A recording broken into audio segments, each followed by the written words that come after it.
और ये रहे मेरे कॉर्नर के बिहाइंड द सीन्स। अगर कॉर्नर साफ है ना तो उसके पीछे किचन है। अब किचन इसलिए है कि जो सारा बेकिंग का काम होता है ना वो किचन में कर लेती हूँ, क्रीम वाला काम किचन में कर लेती हूँ। कॉर्नर में ना सिर्फ डेकोरेशन करती हूँ, लाइक फॉन्डेंट वर्क हो गया, केक्स की डेकोरेशन होगी, वो सिर्फ कॉर्नर में कर लेती हूँ। इस तरह कॉर्नर भी साफ रहता है और किचन जो है वो साथ साफ करती रहती हूँ मैं।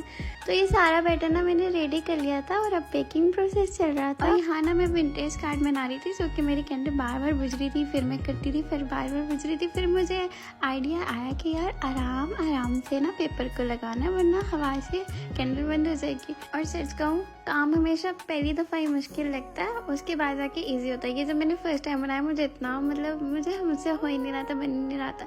लेकिन सेकंड बार जब मैंने यही लेटर बनाया तो इतना इजीली बन गया और इतना प्यारा लग रहा था। तो बस ये चीज़ें हो गई थी रेडी। ये बस सिंपल चार्ट में जो है उन्होंने पिक्चर बोली थी लगानी और मैंने वो लगा दी और ये 2 लेटर्स जो है वो रेडी हो गए थे। और ये पैकिंग वाला सीन मतलब बेकिंग वाला सीन हो गया था कंप्लीट। अब बस मैं टॉपर्स बना रही थी, टॉपर्स रेडी करने थे। टॉपर्स ना मैं जब भी केक बनाने लगती हूँ ना उससे पहले मैं सारे टॉपर्स जितने केक के ऑर्डर्स होते हैं सारे टॉपर्स बना लेती हूँ। फिर ये होता है कि इतने स्टेबल हो जाते हैं कि जब आप क्रीम केक में अप्लाई करो या किसी भी केक में अप्लाई करो ना टॉपर फॉन्डेंट वाले, तो आराम से ना अटैच हो जाते हैं। तो ये मुझे जिनका ऑर्डर था ना चॉकलेट केक का, वो इतनी एक्साइटेड थी क्योंकि उन्होंने काफ़ी बड़ा ऑर्डर कर दिया था और घर भी किसी स्पेशल इंसान के लिए रही थी। तो बस वो काफ़ी एक्साइटेड थी और मुझे बार बार साथ मुझसे बात भी कर रही थी, टेक्स्ट भी कर रही थी। मैं जब भी वीडियो रिकॉर्ड करती थी साथ उनकी कॉल आ जाती थी। तो ये मेरा फर्स्ट केक हो गया था रेडी, बस इस पर टॉपर लगाना था कंग्रेचुलेशंस का। लेकिन कस्टमर ने ना ये जो मैंने मैनेजर हाफिज सुफियान लिखा हुआ है केक बोर्ड पे, ये चेंज करवाया क्योंकि उन्होंने कहा कि आप बड़े बड़े अल्फाबेट्स पे लिखो। फिर मैंने काफ़ी इस पर टाइम लग गया चेंज करने में और इन ड्राइव जो है वो बाहर खड़ी हुई थी, लेकिन मैंने जल्दी चेंज कर दिया। और ये थी इस केक की फाइनल लुक।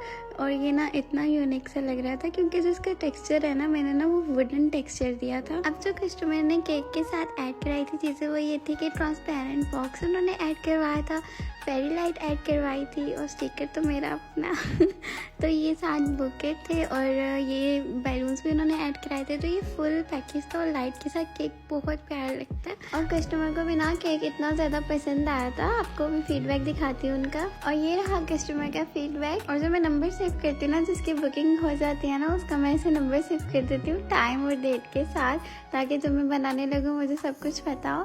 तो ये एक और केक मैं रेडी कर रही थी। और सच बोलो ब्लैक और रेड वाला जो केक होता है ना उसमें हाथ इतने खराब हो जाते हैं क्योंकि उसमें कलर बहुत यूज़ होता है। तो ये कस्टमर का फुल पैकेज हो गया था रेडी। उन्होंने भी बुके ऐड करवाए हुए थे, बैलून्स ऐड करवाए हुए थे और ये उनका जो है लेटर था जो मैंने अभी आपको दिखाया था कि मैं बना रही हूँ।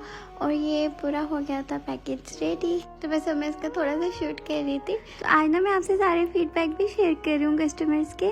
तो ये ना कस्टमर का फीडबैक है। अब जो नेक्स्ट केक था ना वो कस्टमर ने मुझे पिक्चर सेंड करी हुई थी कि ऐसा केक चाहिए। वैसे मुझे ऐसे केक्स बनाने का बड़ा दिल करता है जो मुझे कस्टमर खुद पिक्चर सेंड करे। तो कस्टमर ने मुझे ये पिक्चर सेंड करी थी जो कि 3 पाउंड में था और मैंने इसे 2 पाउंड में बनाया था। तो हाइट कम आई थी लेकिन बना सेम वैसा था और कस्टमर को तो बहुत पसंद आया था। मैं आपको उनका फीडबैक भी दिखाती हूँ। तो ये कस्टमर ना आउट ऑफ कंट्री से ऑर्डर कर रही थी, तो ये भी थोड़ी थी कि मैंने किसी को सरप्राइज़ देना है तो आपने अच्छा सा बनाना है। तो उनका ऑर्डर हो गया था डन और मैंने भेज दिया था। और केक बनाते मुझे कस्टमर के टेक्स्ट आ गया कि आप ना लेटर भी बनाओ और पार्टी पेपर भी ऐड करो, ये सारी चीज़ें ऐड करो। फिर बस मैं ये चीज़ें करने लगी और मुझे और भी केक्स बनाने थे।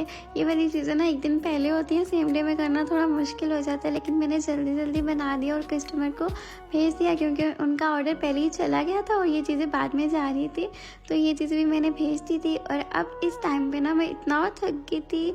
आप जब बोलते हो ना कि आप रिप्लाई क्यों नहीं करती, आप में एटीट्यूड है ये वो, यार मैं पर्सनली सबको ना रिप्लाई करना चाहती हूँ पर पूरा दिन ही ऐसे गुजर जाता है कि बस पूछो ही ना, खाना खाने का भी टाइम नहीं मिलता सही तरह।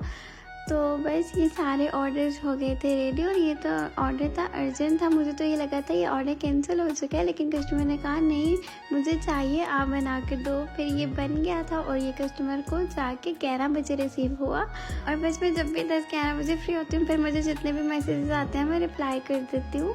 तो आप ऐसा मत सोचा करो।